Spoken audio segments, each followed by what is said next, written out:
सदैव अटल जी के प्रति श्रद्धा का भाव रखने वाले बटेश्वर धाम के सभी मेरे उपस्थित बहनों और भाइयों, भारत माता के महान सपूत पूर्व प्रधानमंत्री सदैव अटल बिहारी वाजपेयी जी की आज पावन जयंती है।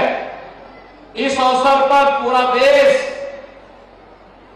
सदैव अटल जी को उनकी सेवाओं के लिए स्मरण करते हुए नमन कर रहा है, अपनी श्रद्धांजलि अर्पित कर रहा है। इस अवसर पर उत्तर प्रदेश वासियों की ओर से सदैव अटल जी को नमन करते हुए मैं विनम्र श्रद्धांजलि अर्पित करता हूं। भाइयों बहनों, आज अटल जी की स्मृति में आयोजित इस कार्यक्रम में ढेर सारे कार्यक्रम चल रहे हैं।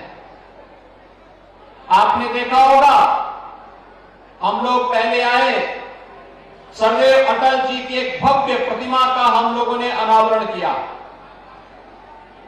यहां पर अटल जी की स्मृतियों को समर्पित एक भव्य टूरिज्म सेंटर भी स्थापित हो रहा है, जहां पे अटल जी की स्मृतियों से जुड़ा हुआ, उनके जीवन से जुड़ा हुआ उनका म्यूजियम भी होगा, लाइब्रेरी भी होगी और बटेश्वर धाम में सार्वजनिक कार्यक्रमों को करने के लिए सभागार भी होगा। इसका भी अवलोकन करते हुए हम लोग आए हैं। तो अब आगरा से वृंदावन धाम जाने के लिए, गोवर्धन धाम जाने के लिए हेलीकॉप्टर की सेवा का शुभारंभ भी आज किया गया है और विकास की लगभग 150 करोड़ रुपए की परियोजनाओं का लोकार्पण और शिलान्यास का कार्यक्रम भी संपन्न हुआ है। पर्यटन विभाग की प्रदर्शनी का उद्घाटन हुआ है, तो कृषि विभाग के कृषि मेले का भी यहां पे उद्घाटन हुआ है।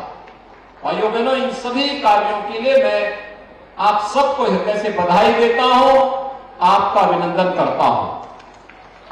हम सब जानते हैं अटल जी एक विराट व्यक्तित्व के स्वामी थे और ये भगवान शिव की, देवादिदेव महादेव की ही कृपा थी कि बटेश्वर को सदैव अटल जी के पूर्वजों की धरती होने का सौभाग्य प्राप्त हुआ। अटल जी प्रधानमंत्री बने, केंद्रीय मंत्री बने, सांसद बने, भारतीय जनसंघ और भारतीय जनता पार्टी के अध्यक्ष बने।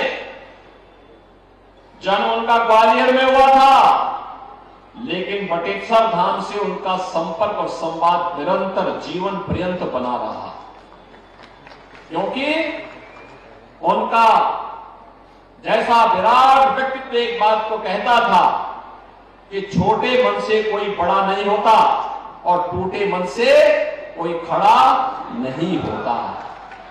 भाइयों बहनों, यही है उनके बड़प्पन का राज। उन्होंने हरेक को सम्मान दिया, पक्ष हो विपक्ष हो,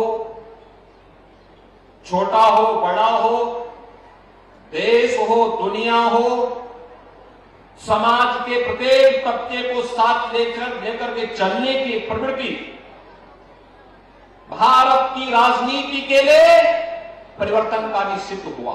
भारत की राजनीति को स्थिरता प्रदान करने का युग अटल जी ने शुरुआत की थी। नहीं तो अस्थिर सरकारें न केवल देश को कमजोर और कंगाल बना रही थी, बल्कि भारत को पूरी तरह खोखला बना करके असुरक्षित भी कर रही थी। अस्थिर सरकारें कैसे खतरनाक होती हैं, ये आप देख रहे होंगे। जो आज पाकिस्तान की स्थिति है, सरकार जब स्थिर नहीं होती तो उसका असर भले ही लोगों को, सत्ता में आने वाले लोगों को तात्कालिक रूप से पड़ता हो, लेकिन खामियाजा पूरे देश को भुगतना पड़ता है। आज एक एक रोटी के लाले पाकिस्तान में पड़ रहे हैं और हिंदुस्तान में प्रधानमंत्री मोदी जी पिछले 3.5 वर्ष से फ्री में राशन देश के 80 करोड़ जनता को दे रहे हैं और अगले 5 वर्ष की गारंटी भी मोदी जी ने दे दी।